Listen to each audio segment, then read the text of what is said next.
Meus caros, cumprimentos mais uma vez, agradecendo a presença nesta nossa série Claves Notariais e Registrais, que tem o apoio, que também muito agradeço, de meus confrades e confreiras na Academia Paranaense de Direito Notarial e Registral, bem como o apoio da ANOREG do Estado do Paraná. Eu quero cumprimentar o presidente Matheus Afonso Vido da Silva, bem como estender esses cumprimentos às presidentes imediatamente anteriores dessa importante entidade paranaense, a doutora Mariana Pozzenato Martins e a doutora Mônica Maria Guimarães de Macedo Della Vecchia, que deram um grande impulso para esta nossa série.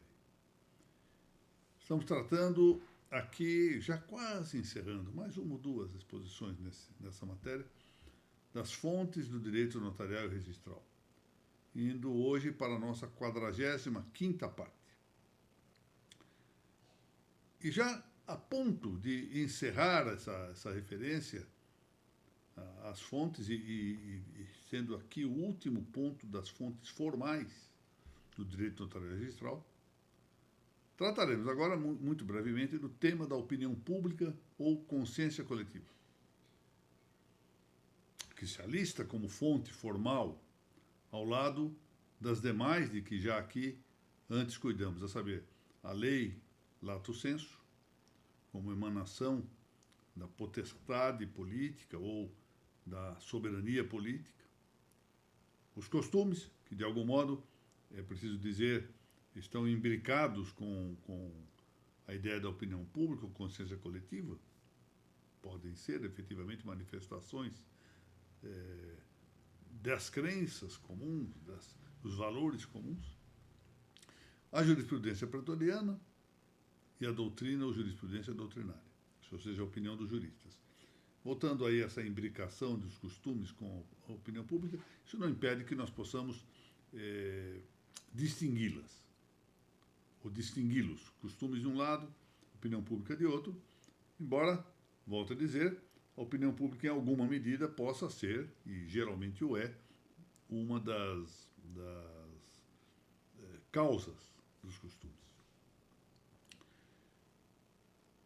É preciso distinguir aqui, à partida, as perspectivas formal e material da opinião pública em relação ao direito.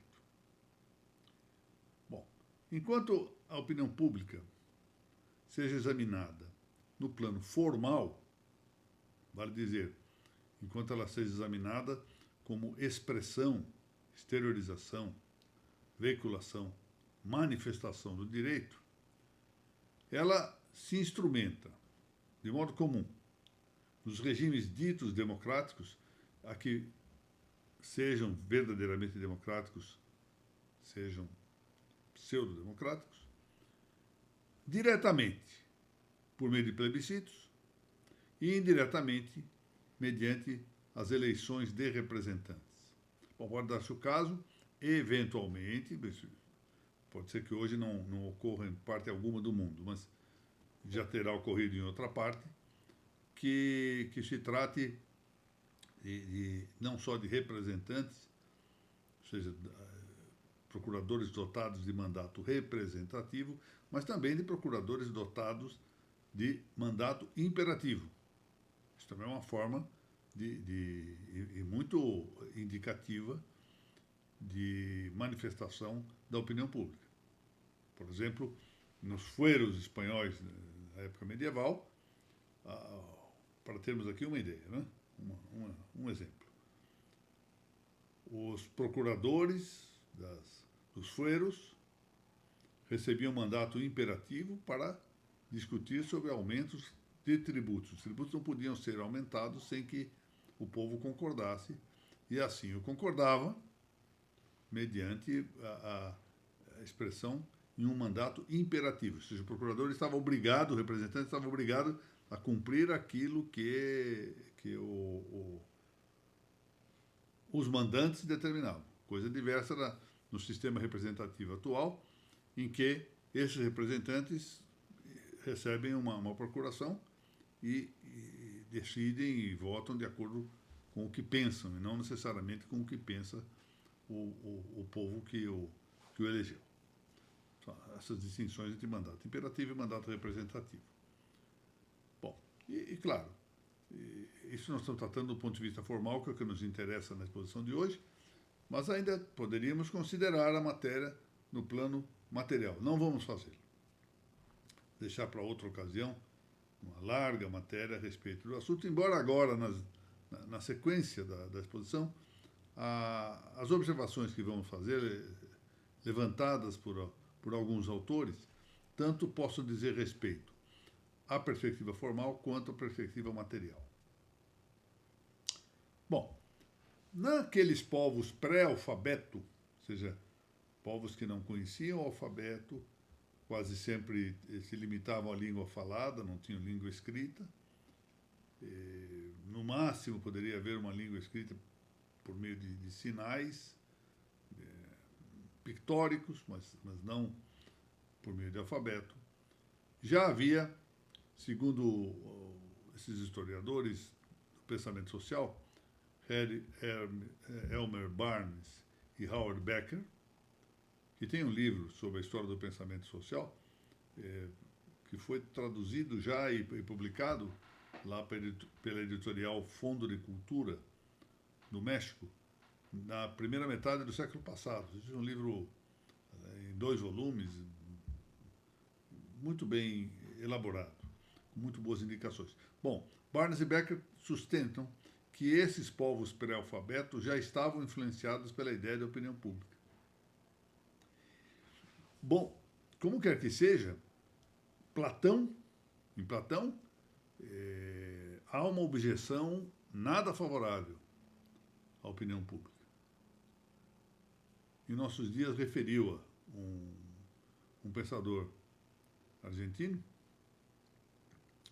sacerdote argentino que mora lá em La Rioja, que é uma cidade próxima de Buenos Aires, próxima da capital federal, que tem uma vasta obra de filosofia muito interessante, Padre Álvaro Calderón, filho do grande Rubén Calderón Buttier, foi um dos maiores pensadores da Argentina contemporânea. Pois bem, o Padre Álvaro Calderón fala na ciência da demagogia, referindo exatamente à opinião pública.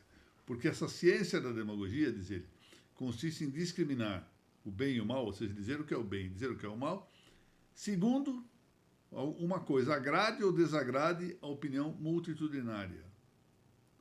Ou seja, se nós formos aqui utilizar as palavras de Dissei, segundo agrade ou desagrade a corrente reinante de opinião, que ora pode ser uma, ora pode ser outra.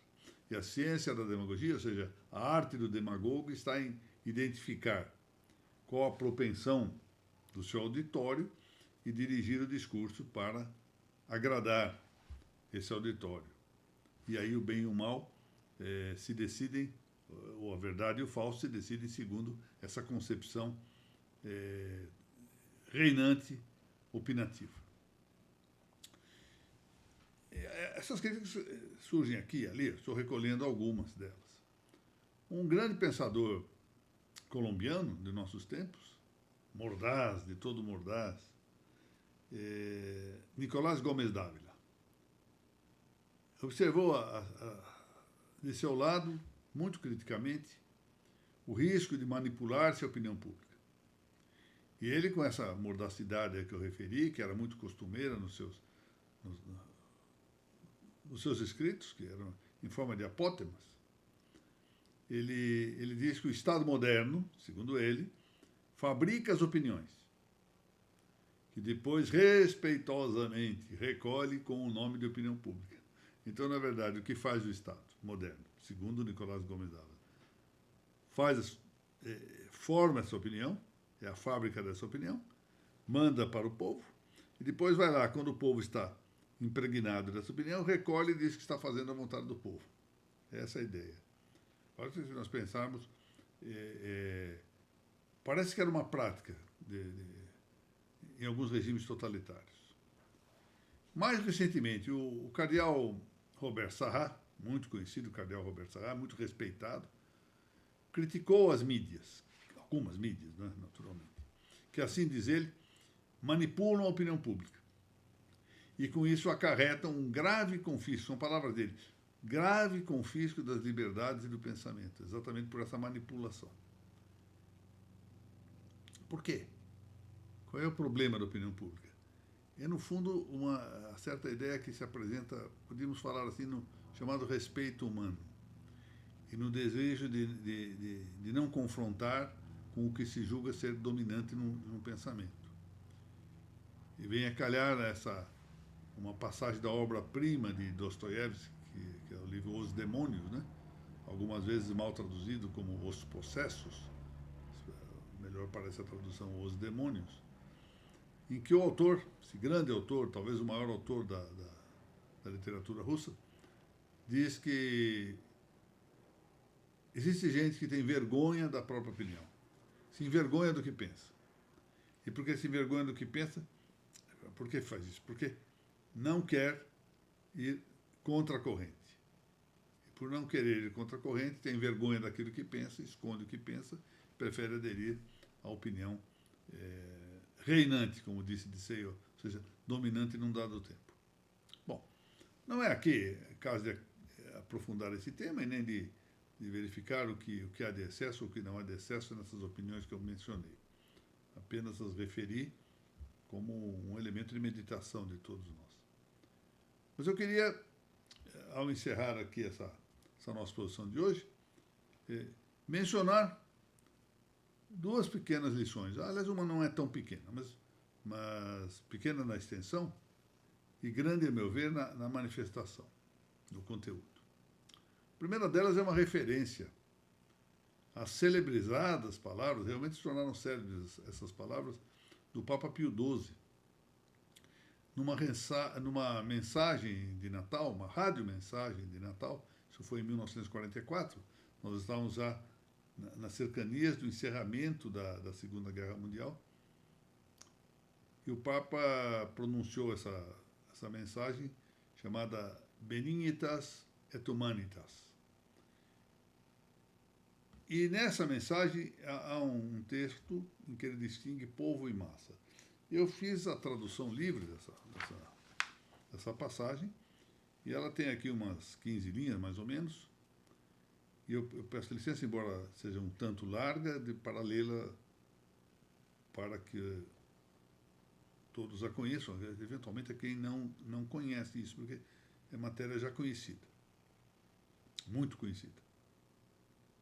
Diz o Papa Pio XII, povo e multidão amorfa, ou como se costuma dizer, massa, são dois conceitos diversos. O povo vive e move-se com sua própria vida. A massa é de si mesma inerte e não pode mais do que receber movimento de fora, movimento exterior. O povo vive da plenitude da vida dos homens que o compõem, cada um dos quais, homens, em seu lugar e a seu modo, aqui, observando essa diversidade, né, das atitudes e das posições humanas. Cada um dos quais é pessoa consciente de suas próprias responsabilidades e convicções. A massa, ao revés, espera um impulso externo. É um brinquedo fácil, nas mãos de qualquer um que lhe explore os instintos ou impressões. Pronto a seguir, a cada vez, uma bandeira, hoje, outra, amanhã. É isso mesmo. A massa segue qualquer bandeira, hoje uma, amanhã outra. Isso está, portanto, nessa belíssima mensagem que o Papa Pio XII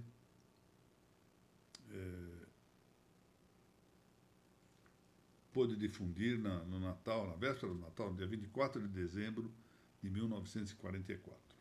Bem, um outro texto que eu queria mencionar-lhes é de um autor espanhol, Alfonso García Valdecasas. É um texto que foi citado por Valerio Goitisolo, no livro que usamos muitas vezes, citei várias vezes esse livro aqui nas nossas exposições, o Estudios sobre Fuentes de Derecho e Método Jurídico, como se diz aqui, É esse catatal aqui, ó. Aí está. Mas é muito grande. Tem 1136 páginas.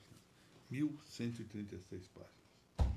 Estudios sobre fuentes del derecho e método jurídico, da editorial Montecorvo. Bom, então o Valiet, que foi um grande notário, como sabe, provavelmente o maior civilista espanhol do século passado, cita esse trabalho de Alfonso García Valdecasas, uma passagem muito interessante, mas que não é uma passagem que só se refere ao tema da opinião pública como fonte formal do direito, senão que abrange todas as fontes. E parece-me que é muito interessante nós encerrarmos aqui essa referência às fontes formais com a leitura e a meditação deste texto do Valdecasas, García Valdecasas. Vou traduzindo aqui. Diz ele isto: é um pouco violento que seja uma lei, a que venha dizer que a lei está por cima das outras manifestações do direito. Notem, olha aqui. É um pouco violento, repito, que seja uma lei, aquilo que vem dizer que a lei está por cima das outras manifestações do direito. E prossegue.